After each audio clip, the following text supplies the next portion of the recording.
ریاست تلنگانہ میں intermediate exams کا آغاز، تمام سینٹرز میں CCTV کیمروں کے ذریعے سخت نگرانی۔ ریاست تلنگانہ بھر میں انٹرمیڈیٹ امتحانات سخت نگرانی کے ساتھ شروع ہو گئے۔ چہارشنبے کے روز پہلے سال فرسٹ ایئر کے اسٹوڈنٹ نے سیکنڈ لینگویج پیپر 1 کا ایگزام دیا۔ ایگزام صبح 9 بجے سے دوپہر 12 بجے تک 3 گھنٹوں تک جاری رہا۔ اسٹوڈنٹ کو ایگزام سے 1 گھنٹہ قبل یعنی صبح 8 بجے سینٹرز میں داخلے کی اجازت دی گئی، جبکہ OMR شیٹ 8:45 پر تقسیم کی گئی اور 9:05 تک آنے والے اسٹوڈنٹ کو بھی ایگزام سینٹر میں داخل ہونے کی اجازت دی گئی۔ جمعرات کو دوسرے سال یعنی سیکنڈ ایئر کے اسٹوڈنٹ کے ایگزامز کا آغاز ہوگا۔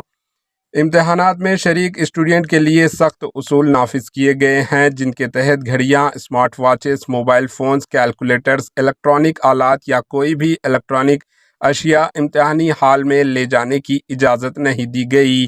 امتحانات کی نگرانی کے لیے خصوصی کمانڈ کنٹرول سینٹر قائم کیا گیا ہے، جہاں اسمارٹ نگرانی کے ذریعے امتحانات کو مانیٹر کیا جا رہا ہے۔ 45 امتحانی مرکز کی نگرانی ایک مخصوص ٹیم کے ذریعے کی جا رہی ہے، جبکہ تمام امتحانی سینٹرز میں CCTV کیمرے نصب کیے گئے ہیں تاکہ سخت چستگی برقرار رکھی جا سکے۔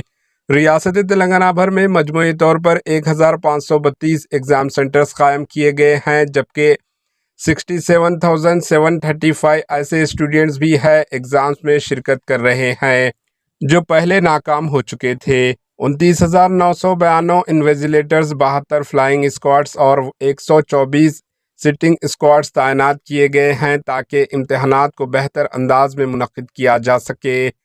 انٹرمیڈیٹ بورڈ کے مبصرین کو بھی امتحانی عمل کی نگرانی کے لیے تعینات کیا گیا ہے۔ امتحانی سینٹرز پر پہنچنے والے اسٹوڈنٹس نے اپنے امتحانات کی تیاری اور کامیابی کے عزم کا اظہار کیا، جبکہ حکام نے امتحانات کے شفاف انداز کو یقینی بنانے کے لیے تمام ضروری اقدامات مکمل کرنے کی یقین دہانی کرائی۔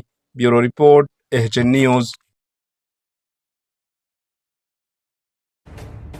ایچین نیوز کے YouTube چینل کو سبسکرائب کریں اور بیل آئیکن کو دبانا نہ بھولیں تاکہ آپ کو ہر نئی آنے والی ویڈیو کا نوٹیفیکیشن بر وقت مل سکے۔